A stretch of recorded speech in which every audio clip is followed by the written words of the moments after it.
Les méandres du fleuve Congo ont bien alimenté la 4e édition de la Nuit des idées à l'Institut français de Kinshasa. L'édition 2019 face au présent, un bon moment d'échange d'idées pour réveiller l'attention de tout un chacun afin de regarder dans la même direction. Face au présent, un thème bien trouvé pour célébrer la Nuit des idées 2019.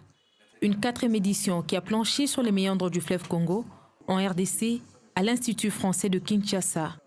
Lors de la soirée, 4 panélistes pour des idées sur la mise en valeur de cette hydrographie. Roland Portier, professeur émérite de géographie, partage son expérience de plus de 30 ans.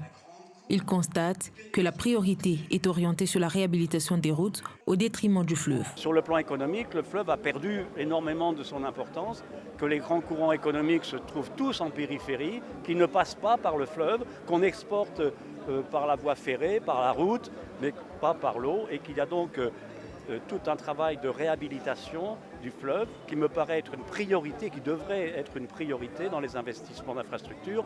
Malheureusement, j'ai l'impression qu'on tourne un peu le dos au fleuve, qu'on s'intéresse davantage aux routes. Avis que ne partage pas le sénateur Jacques Joly. Pour lui, le fleuve reste un rassembleur. Dire par exemple que le fleuve est inutile, c'est inadmissible. Il y a une économie fluviale aujourd'hui très puissante, mais qui n'est pas captée par la dimension formelle.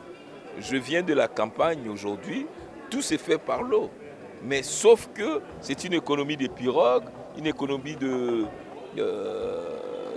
bateaux qui ne sont pas encore saisis par cette économie ultra technologique. L'exploitation du fleuve et ses affluents, un casse-tête pour les armateurs, affaiblis par plusieurs contraintes. Le prix de transport fluvial est tellement trop bas par rapport à d'autres modes de transport. Mais des contraintes, en tout cas, il y en a tellement beaucoup que je ne peux pas tout énumérer, mais en quelques secondes, je peux vous parler pour ce qui concerne les balisages.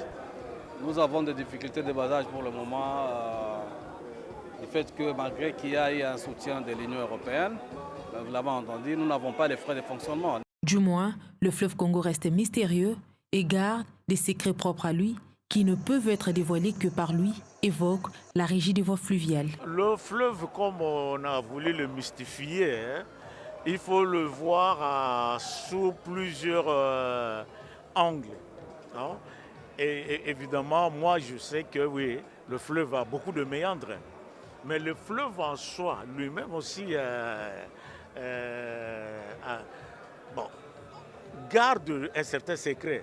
Un certain secret à lui, mais il faut aller le fréquenter pour connaître ce méandre, à quoi consiste ce méandre, pour pouvoir donner une réponse exacte à la problématique.